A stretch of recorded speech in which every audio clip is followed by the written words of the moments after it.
Good morning everyone. How are you? I hope आप सब ठीक हो। दोस्तों, कुछ ही दिनों में हनुमान जयंती आ रही है, तो मैंने सोचा कुछ बात करी जाए हनुमान जी के जीवन पर। वैसे तो हनुमान जी के जीवन से काफ़ी कुछ सीखने जैसा है, पर मैं आज बात करना चाहूँगा कॉन्फिडेंस पर। बिकॉज़ ये जो भी स्क्रिप्चर्स है या माइथोलॉजी है, आप जो भी इसे कहें, चाहे इसमें माने या ना माने, पर सीखने को बहुत कुछ मिलता है। वहाँ से सीखकर हम अपने जीवन में उतार सके तो ही उसका कोई अर्थ है, नहीं तो फिर उसे पढ़ने का या यूं ही श्रद्धा में रखने का कोई अर्थ नहीं है। जितनी भी भगवान से जुड़ी हुई चीज़ें हैं ना, अगर उसमें से सीखकर हम अपने जीवन में कुछ उतारते हैं तो ही ज़्यादा उसका फल मिलता है, या ज़्यादा यूं कहो कि वो एक सही मायने में उसका एग्जिस्टेंस फ्रूटफुल है। तो फिर शुरू करते हैं उनके बचपन से। जब उन्होंने सेब समझकर सूरज को अपने मुंह में रख लिया था और निगलने ही वाले थे कि इंद्रदेव के वज्र के प्रहार से सूरज देवता को बाहर निकाल लिया गया था, और हनुमान जी तो मूर्छित हो गए थे, वो सीधा जमीन पर आकर पटक गए थे। उसके बाद के प्रसंग देखा जाए तो वो पूरी दुनिया में इतना उधम मचाते थे, उनको अपने पावर का इतना नॉलेज था कि whatever I want to do, I will do, I can do.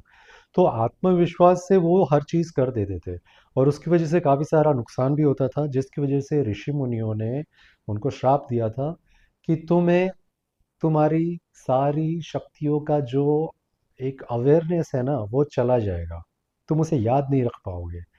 तो वहाँ से फिर जैसे जैसे जैसे हनुमान जी आगे बढ़े और उनके जीवन में कुछ ऐसे प्रसंग आए जहाँ पर उन्हीं पर विश्वास था लोगों को कि यही कर सकते और कोई नहीं कर सकता।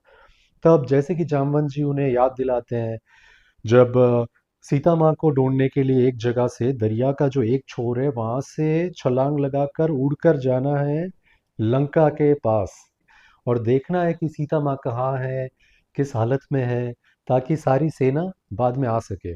तब राम जी अंगूठी भी देते हैं जो वो सीता माँ को देते हैं, वो सारा प्रसंग आपको याद होगा। तो वो होने से पहले सब यही सोच रहे थे कि ये होगा कैसे, किसी को नहीं पता था। Even Hanuman ji was like कि कैसे ये पार करेंगे, कैसे होगा।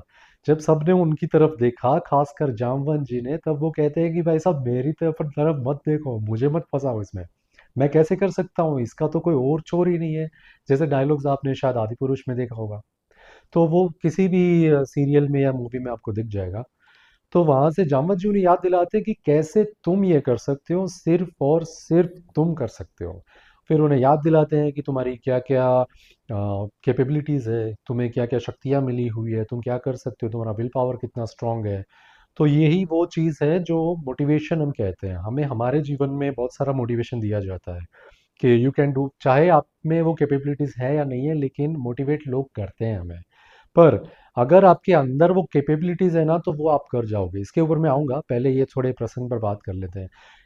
फिर हनुमान जी गए, छलांग लगाई, गए लंका में, जो काम करना था वो काम करे वापस आ गए। उसके बाद जैसे जैसे जीवन आगे बढ़ता है, प्रसंग आगे बढ़ते हैं, एक प्रसंग आता है जहाँ पर लक्ष्मण को मेघनाथ का तीर लग जाता है, वो मूर्छित हो जाते हैं, और शायद वो वहाँ पर उनकी डेथ भी हो जाती है। एक कुछ ही क्षण बाकी होते हैं, शायद 24 घंटे या उतना ही उनके पास वक्त होता है कि एक टाइम पीरियड में ही उन्हें वापस से जिंदा किया जा सकता है संजीवनी बूटी देकर। पर संजीवनी बूटी बहुत दूर होती है, तो फिर से हनुमान जी को बुलाया जाता है, उनको फिर से उनकी ताकत याद दिलाई जाती है, वो फिर से जाकर पूरा पर्वत लेकर आते हैं और लक्ष्मण को फिर से जीवंत किया जाता है। तो इन सारे प्रसंगों से मैं क्या आपसे कहना चाहता हूँ, मुझे ऐसा क्या दिखा है इस पूरे वाक्या में। पूरा जितना भी रामायण में मुझे हनुमान जी को लेकर जो कॉन्फिडेंस की अगर हम बात करें ना, तो उसके ऊपर मुझे ये लगता है कि हनुमान जी का कॉन्फिडेंस बेस्ड था उनके पावर, स्ट्रेंथ, विल पावर की अवेयरनेस पर। उनके अंदर ऑलरेडी वो सारी चीज़ें थी, वो टैलेंट, वो स्ट्रेंथ, वो नॉलेज, हर चीज़ उनके अंदर इनबिल्ट थी, या क्योंकि वो अवतार थे, और कुछ और चीज़ें उन्होंने डेवलप की होगी। बट ही वॉज अवेयर कि मेरे अंदर ये सारी चीज़ें हैं। तो अगर आपके अंदर कॉन्फिडेंस की कमी है ना, तो सबसे पहले आपको अपने ऊपर काम करना पड़ेगा।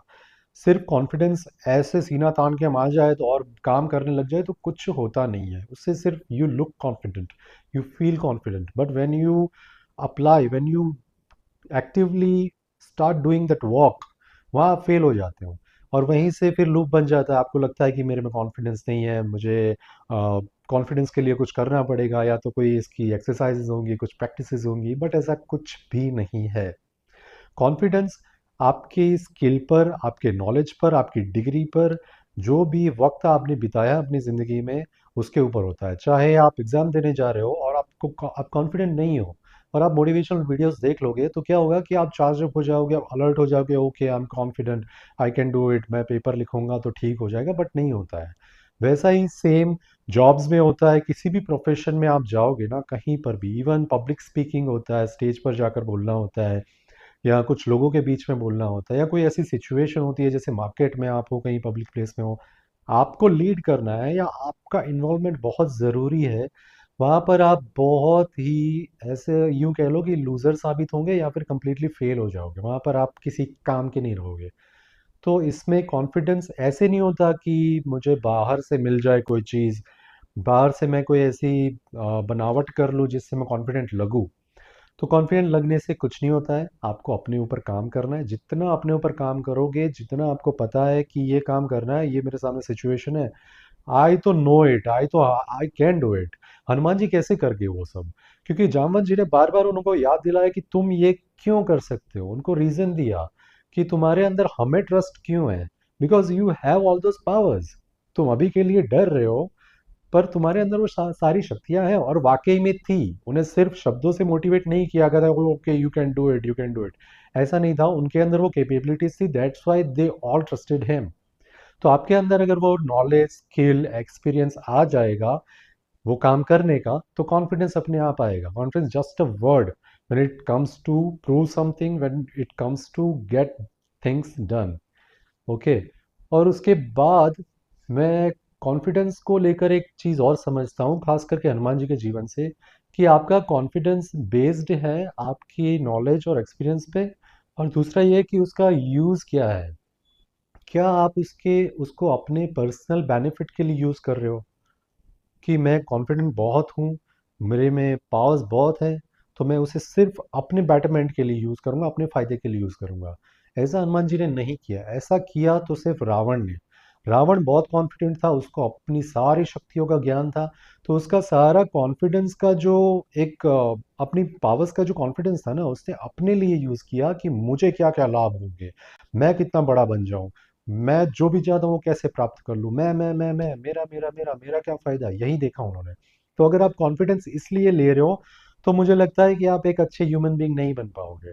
क्योंकि कॉन्फिडेंस सिर्फ पर्सनल बेटरमेंट के लिए, या पर्सनल सेल्फिश आपका जो मोटिव है कि I want to achieve this, I want to get this anyhow, whatever it is, या चाहे ये धर्म के हिसाब से ठीक है नहीं है, मैं क्या कर रहा हूँ क्या नहीं, सामने वाले के जीवन पर क्या असर पड़ेगा, ऐसा सोचे बगैर आप अगर अपने आप को कॉन्फिडेंट बना रहे हो, ताकतवर बना रहे हो, तो वो ज़्यादा अच्छी बात नहीं है।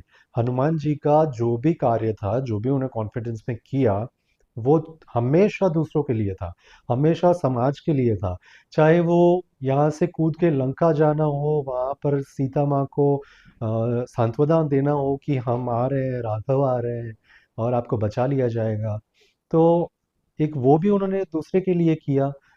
और संजीवनी जड़ी बूटी लेने गए थे, तो वो भी लक्ष्मण के लिए किया। और बहुत सारे काम जितने भी उन्होंने अपने एक बचपन के बाद से शुरू किया, जब एक समझ आई उनके अंदर, तो कॉन्फिडेंस, अपनी स्ट्रेंथ, सब कुछ यूज़ किया दूसरों के लिए। तो अगर आपके अंदर भी वो भाव है ना कि मुझे, अगर मैं कॉन्फिडेंट हूँ, तो मेरा तो अच्छा हो ही रहा है, पर मेरे इस कॉन्फिडेंस से मैं दूसरों का कैसे अच्छा कर सकूं, तो वो अगर आप करेंगे, तो आपके अंदर वो कॉन्फिडेंस है ना, लॉन्ग लास्टिंग रहेगा। अदरवाइज अपने लिए ही करते जाओगे ना, तो वो कॉन्फिडेंस की सीमा कुछ ही वक्त तक है, कि कुछ वक्त तक लोगों ने आपकी तारीफ कर ली, जब आपने अच्छा किया तब तारीफ की, फिर जब आप अच्छा नहीं कर रहे हो तो लोग आपसे जलते हैं या आपको वैसे जज करते हैं, तो वो आपकी बुराइयां भी करेंगे। तो अगर आप इतना शॉर्ट टर्म कॉन्फिडेंस चाहते हो, सिर्फ अपने तक रखोगे, तो उसकी कोई लॉन्जेविटी नहीं है, वो बहुत कम टाइम के लिए मिलने वाला है। तो अगर आप लाइफ टाइम के लिए उसे सस्टेन करना चाहते हैं, उसका मैक्सिमम बेनिफिट्स अचीव करना चाहते हैं, तो उसे हनुमान जी की तरह लोगों के लिए यूज़ करें, तो ज़्यादा अच्छा होगा। सोचो ना, अगर आप बहुत कॉन्फिडेंट हो, लाखों करोड़ों लोगों में एक हो उतने कॉन्फिडेंट, और अगर आप अपनी सारी शक्तियों का इस्तेमाल दूसरों के लिए भी करते हो, तो अगर दूसरों के लिए किया तो खुद तो आ ही गए ना उसमें, तो ज़्यादातर दूसरों का ही सोचो। खुद को बहुत अच्छा बनाओ, जैसे हनुमान जी ने बनाया था अपने आप को, वैसा बनाओ। सारा कॉन्फिडेंस, सारा स्ट्रेंथ, सारी भक्ति, श्रद्धा, everything use for others. Ram ji ने भी तो यही किया है। तो आज कुछ एक संकल्प लेते हैं, प्रण लेते हैं, ट्राई करते हैं कि जैसे हनुमान जी ने अपना जीवन जिया है, उनकी स्ट्रेंथ जो भी थी, जो कॉन्फिडेंस था उनका, वो उन्होंने यूज किया दूसरों के लिए, वैसा ही मैं करूंगा। मैं अपने लिए तो पहले करूंगा ही, खुद को सक्षम बना लूंगा, और उसके बाद वो सारा कॉन्फिडेंस मैं दूसरों के लिए भी यूज करूंगा। तो आप अगर ये कर पाएंगे तो शायद वो बेस्ट ट्रिब्यूट होगा हनुमान जी को उनकी जयंती पर। क्यों? ठीक है, बहुत लंबा वीडियो हो गया। आप सबको हनुमान जयंती की बहुत बहुत शुभकामनाएं। जय हनुमान।